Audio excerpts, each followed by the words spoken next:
మీరు దిగులు చెందుతున్నారు ఎందుకు తెలుసా? ఇంకా ఎవరో తెలియదు.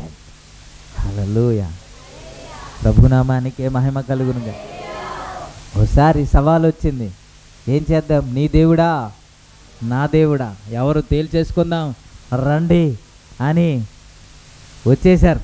వచ్చేసిన తర్వాత జరిగిన సంఘటన మీకు తెలుసు కదా. రాజుల గ్రంథం 21వ వచనంలో 18వ అధ్యాయం 21వ వచనం, ఏలియా జనులందరి దగ్గరికి వచ్చి, ఎన్నాళ్ళు మట్టుకు మీరు 2 తలపుల మధ్య తడబడుచున్నారు? యెహోవా దేవుడైతే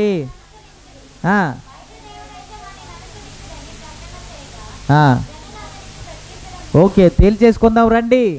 ఏ దేవుడు ఎవరు? నీ ఆశ్రయదుర్గం ఏంటో, నా ఆశ్రయదుర్గం ఏంటో, మీ దేవుడేంటో, నా దేవుడేంటో తేల్చేసుకుందాం రండి అని పిలిచాడంట. ఓకే అని అనుకున్నారు. వారేమో అధికుల 850 మంది, ఇతనేమో సింగిల్గా ఉన్నాడు. వారేమో 850 మంది. అయితే ఏం చేద్దామంటే, బలిపీఠానికి కడదాం, కట్టెలు వేద్దాం, దాని మీద ఒక పశువును వధిద్దాం, దాని మీద వేద్దాం,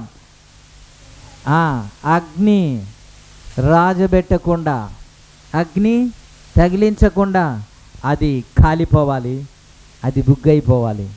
అప్పుడే నీ దేవుడు గొప్ప దేవుడు అని నేను నమ్ముతాను అని ఏలియా అన్నాడు. Praise Lord. సరే అన్నారు. మేము 850 మంది, తిరుగులేదు, మా దేవుడు గొప్ప దేవుడు అని అనుకున్నారు. నేను బైబిల్లో గురించి మాట్లాడుతున్నా, ఇంకా ఇతర గ్రంథాల గురించి మనకి అవసరం లేదు. మనం బైబిల్ గురించి మాట్లాడుతాం, దేవుని గురించే మాట్లాడతాం. అప్పుడు ఏలియా ఏమంటున్నాడంటే 25వ వచనంలో,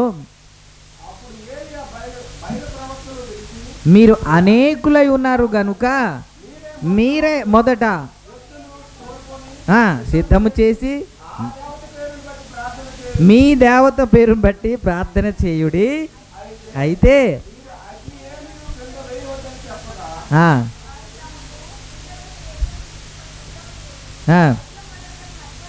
ఇప్పటి వరకు ఒక్కొక్కటి చదువుతుండండి. ఉదయం మొదలుకొని మధ్యాహ్నం వరకు బైలా బైలా అని ప్రార్థన చేస్తున్నారు. మీరు చదవండి ఇంకా.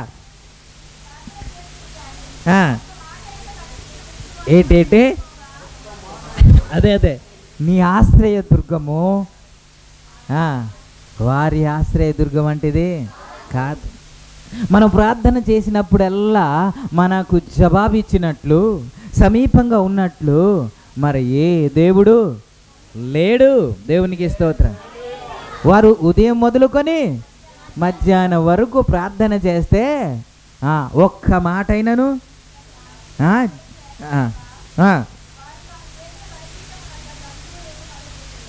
ఏం చేశారంట?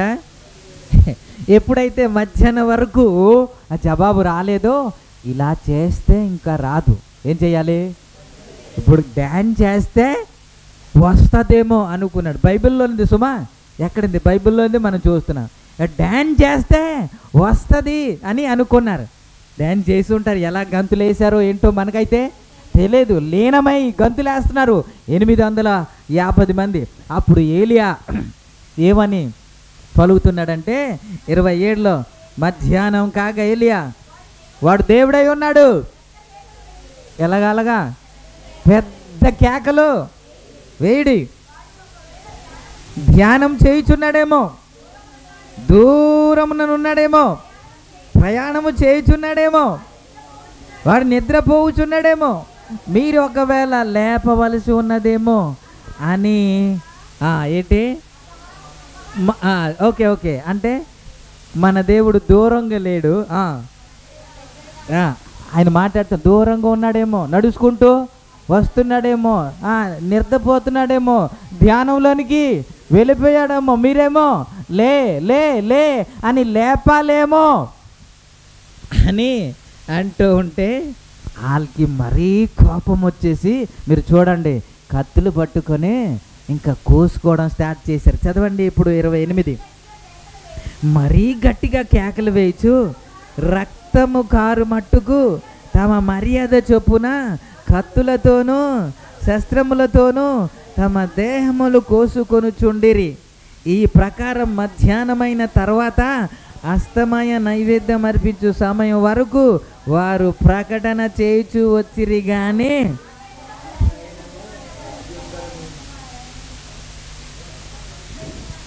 స్తోత్రం చెప్పరే. నీ దేవుడు ఎవరో నీకు అర్థమైతే నీ ముఖంలో ఆ సీరియస్నెస్ ఉండదు. స్తోత్రం. ఏలియా ఎంతసేపు ప్రార్థన చేశాడు, వీళ్ళు ఎంతసేపు ప్రార్థన చేశారు, అదే చెప్పడానికి ప్రయత్నం చేస్తున్నాను. వారు ఉదయం మొదలుకొని మధ్యాహ్నం వరకు ప్రార్థన చేశారు. ఏ జవాబు? ఒక్క మాట అయినా నువ్వు తేటగా రాశాడు చూడండి. ఆ తర్వాత గొంతులు వేశారు, అయినా సరే ఒక్క మాట కూడా జవాబు రాలేదు. అంత మాత్రమే కాకుండా కత్తులతో కోసుకున్నారు, ఒక్క మాట కూడా జవాబు. అప్పుడు చాలే మీ టైము అయిపోయింది, ఇటు రండి అని ఆయన పడిపోయినది కట్టేసి ప్రార్థన చేశాడంట. చదువుతారా 36 నుంచి. ఏలియా ప్రార్థన చేస్తున్నాడు. అస్తమయ నైవేద్య అర్పించు సమయమున ప్రవక్తయగు ఏలియా దగ్గరకు వచ్చి ఇలాగూ ప్రార్థన చేశాను.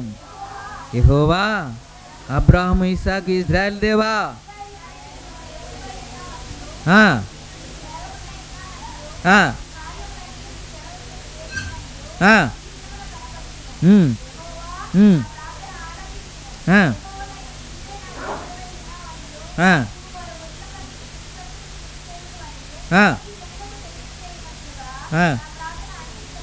ఇంకా ఇదే 38 చాలా నాకు ఆశ్చర్యం అనిపించి చూడండి.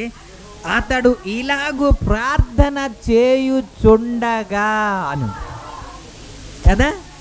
మీరు చూడండి, ఉదయం మొదలుకొని మధ్యాహ్నం వరకు అస్తమయ కాలం సమయం వరకు వారు డ్యాన్స్ చేస్తూ కేకలు వేస్తూ బైలా బైలా బైలా ప్రార్థన ఆలకించు అని ఆ శరీరం అంతా కోసుకుంటూ వారు మొరపెడుతున్నా సరే ఒక్క మాట కూడా జవాబు రాలేదు. కానీ చిన్న ప్రార్థన, కొన్ని సెకండ్ మాత్రమే ప్రార్థన చేస్తే అక్కడ వ్రాయబడిన మాట, పరిశుద్ధాత్మ దేవుడు చక్కగా మెన్షన్ చేసిన మాట ఏంటో తెలుసా?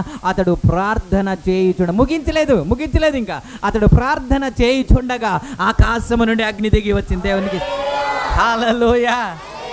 అందుకే మనము మొరపెట్టినప్పుడల్లా మనకు సమీపంగా ఉన్నట్టు, మనకు మన ప్రార్థనకు జవాబిచ్చినట్టు ఏ జనాంగానికి ఏ దేవుడు లేడండి, మన దేవుడు తప్ప. హల్లెలూయా. ఇంతమందిని పోగు చేసావు కదా, వారేమో 850 మంది ఉన్నారు కదా, వారి పక్షాన దేశమంతా ఉంది కదా, బెటాలియన్ అంతా ఉన్నారు కదా, ఆర్మీ అంతా ఉన్నారు కదా, రాజు ఏమో అటువైపు ఉన్నాడు కదా, నువ్వు ఒక్కడే కదా, నువ్వు ఎలా చేయగలవు, ఎలా చేస్తావు అని అడిగి ఉంటారు కదా. లేరా? అడిగేవారు ఉండరా? భయపెట్టేవారు ఉంటారు. కొంత ధైర్యం చెప్పేవారు తక్కువ మంది, కానీ భయపెట్టేవారు మాత్రం ఎక్కువ మంది ఉంటారు. ఏ రోగం వచ్చినా సరే ధైర్యపరిచేవాడు ఎవడున్నాడు? మొన్న నాకే వచ్చింది, అలాగే కాలు పడిపోయింది అంటాడు. ఏమవుదా అనరు. పోనీ దేవుడు రకరకాలుగా తీసుకెళ్ళిపోతాడండి. హార్ట్ అటాక్ వచ్చేసి చనిపోయారంటే అది సడన్గా అనుకోమాకండి. దేవుని సెలవు లేకుండా ఏది జరగదు.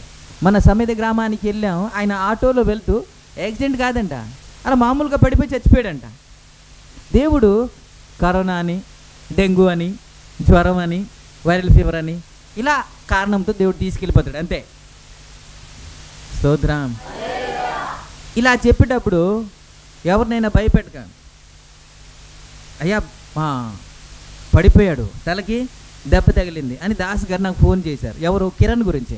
నేను ఒకటే చెప్పాను, ఆయన ఎక్కడే ఉన్నారు అడగండి. ఒకటే చెప్పాను, ఏమవుదు దేవుడు కార్యం చేస్తాడన్నారు. మనం చెప్పవలసింది ఏంటి? అదే చెప్పాలి. ఎందుకని? మన దేవుడు ఎవరో మనకు తెలుసు కాబట్టి, ఆయన ఏం చేస్తాడో మనకి తెలుసు కాబట్టి, ఎంత శక్తివంతుడో మనకి తెలుసు కాబట్టి, నీ ప్రార్థన ఆలకిస్తాడని నీకు నమ్మకం ఉంది కాబట్టి, మరి అదే ప్రకారంగా మాట్లాడాలా. అవునా, తలకి దెబ్బ తగిలిందా, మొన్న తగిలి ఆడు అలాగే పోయాడు అంటే ఏమంటారు వాళ్ళు? చెప్పేది అదే. మనం మొన్న చిన్న దెబ్బ తగిలింది పోయాడు అంటాం.